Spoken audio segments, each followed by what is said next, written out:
నేను చాలా సార్లు సీఎం రిలీఫ్ కూడా అనౌన్స్ చేసేవాళ్ళం. ఫస్ట్ టైం ఈ రోజుటికి 400 కోట్ల రూపాయలు సీఎం రిలీఫ్ కి డబ్బులు వచ్చింది. దాతల్ని మనస్ఫూర్తిగా అభినందిస్తున్నా, వాళ్లకు పాదాభివందనం చేస్తున్నా. ఎందుకు ఈ మాట చెప్తున్నానంటే ఒక స్ఫూర్తి. వాళ్ళు ఇచ్చిన డబ్బులు కాదు, వాళ్ళు చూపించిన చొరవ, వాళ్ళు ఏ విధంగా ఈ యొక్క సమస్య పైన మానవతా దృక్పథంతో స్పందించారంటే వీల్ చైర్లో వచ్చి డబ్బులు ఇచ్చారు, ఇంట్లో వాళ్ళ సహాయంతో వచ్చి డబ్బులు ఇచ్చారు. అమెరికాలో పనిచేసే వాళ్ళు ఇంటి వాళ్ళకి చెప్పి మీరు డైరెక్ట్ గా నేరుగా తీసిపోయి డబ్బులు ఇమ్మని చెప్పి వచ్చారు. ఇంట్లో కొంతమంది నడవలేకపోతే నువ్వే వెళ్లి నా పేరు చెప్పి ఇమ్మని చెప్పి చెక్కులు పంపించారు.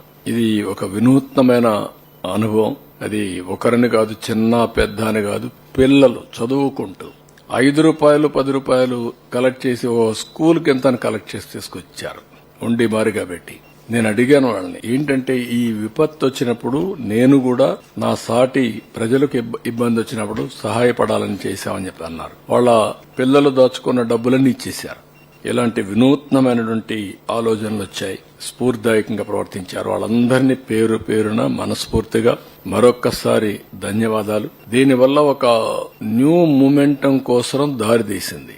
ఎలాంటి విపత్తు అయినా సరే మనం గాని సంఘటితంగా ఎదుర్కొంటే ఏదైనా చేయగలుగుతాం అనే ఒక నమ్మకాన్ని ఇచ్చారు. జరిగింది 7,600 కోట్ల రూపాయలు నష్టం. మనం ఇచ్చింది ఇక్కడ ఇవన్నీ కూడా రైతులకి, ఇక్కడ ఉండే వాళ్ళకందరికి ఇచ్చింది 602 కోట్లు ఇచ్చాం. ఈ రోజు రిలీజ్ చేస్తాం, ఇంకా కొంత అటు ఇటు అవుతుంది. కానీ 400 కోట్ల రూపాయలు దీంట్లో దాతలే ఇవ్వగలిగారనేది ఒక హిస్టారికల్. మొత్తం మన దగ్గర ఉండే డబ్బులన్నీ కూడా ఈరోజు రాష్ట్రంలో ప్రజలు కూడా అర్థమైంది.